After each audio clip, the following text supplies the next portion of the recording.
Renungan hari ini 3 September 2024 berjudul Menyerahkan Nyawa. Bagaimana kita bisa menyembah dan kita layak di hadapan Tuhan?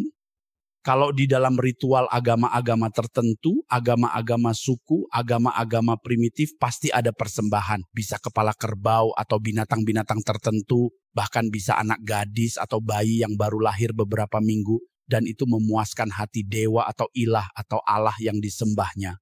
Tahukah kita persembahan yang paling menyenangkan hati Allah? Nyawa kita, yaitu ketika kita menyerahkan nyawa kita sebagai korban di hadapan Allah. Dalam hal ini yang dimaksud dengan menyerahkan nyawa adalah pertama, bertekad untuk tidak memiliki keinginan apapun selain melakukan kehendaknya. Memang ini mustahil bagi manusia. Hal yang tidak pernah bisa kita lakukan, tetapi standar yang harus kita miliki adalah kehidupan Yesus yang kalimatnya, makananku adalah melakukan kehendak Bapa dan menyelesaikan pekerjaannya. Serigala mempunyai liang, burung mempunyai sarang, anak manusia tidak memiliki tempat untuk meletakkan kepalanya.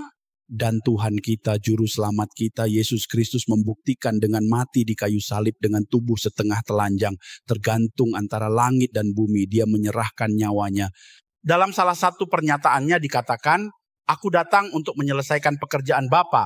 Jadi ketika kita menyerahkan nyawa kita sebagai korban, berarti kita bertekad untuk hidup, hanya melakukan kehendak Allah.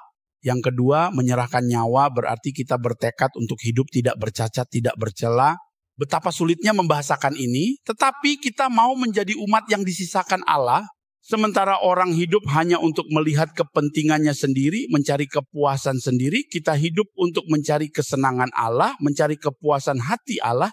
Jadi waktu kita berkata, engkau layak dipuji dan disembah, kita tidak hanya mengucapkan kalimat penyembahan, tetapi kita harus punya hati yang menyembah. Bagaimana ketaatan Sadrak, Mesak, dan Abednego yang ditunjukkan dengan mempertaruhkan nyawa mereka. Mereka lebih rela mati dibakar di perapian yang dinyalakan 7 kali lipat daripada menyembah dewa asing, patung yang didirikan di lembah Dura oleh Nebukadnezar. Daniel lebih memilih masuk gua singa. Yusuf lebih memilih masuk penjara daripada berbuat dosa dan mengatakan, bagaimana aku akan melakukan dosa sebesar ini di hadapan Allahku? Yang puncaknya adalah Tuhan Yesus. Dia memilih salib daripada terhindar dari salib dengan mengakhiri kalimat doanya. Kehendakmu yang jadi, karenanya Paulus membahasakan dengan kalimat, bagiku hidup adalah Kristus dan mati adalah keuntungan. Kedengarannya ini berlebihan, tetapi ini justru standar.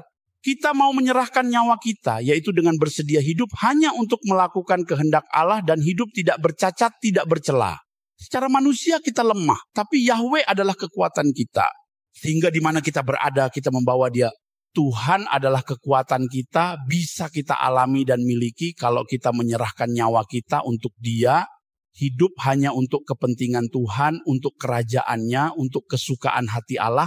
Jika tidak, maka kita hanya akan memanfaatkan, memanipulasi, mengeksploitasi kuasa Tuhan. Tetapi kalau kita hidup untuk Tuhan, untuk kerajaannya, untuk kesukaan hati Tuhan, barulah kita layak dilindungi. Barulah kita layak menjadikan Tuhan kekuatan kita. Jadi hari ini kita mulai belajar menyerahkan nyawa kita.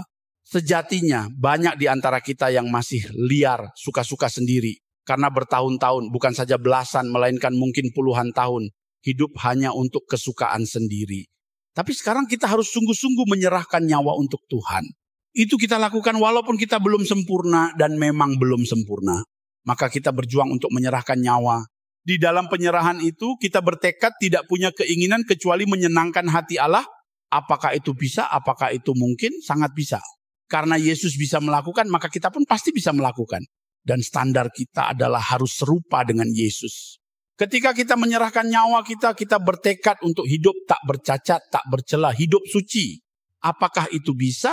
Tidak mungkin Tuhan memerintahkan apa yang tidak bisa kita lakukan.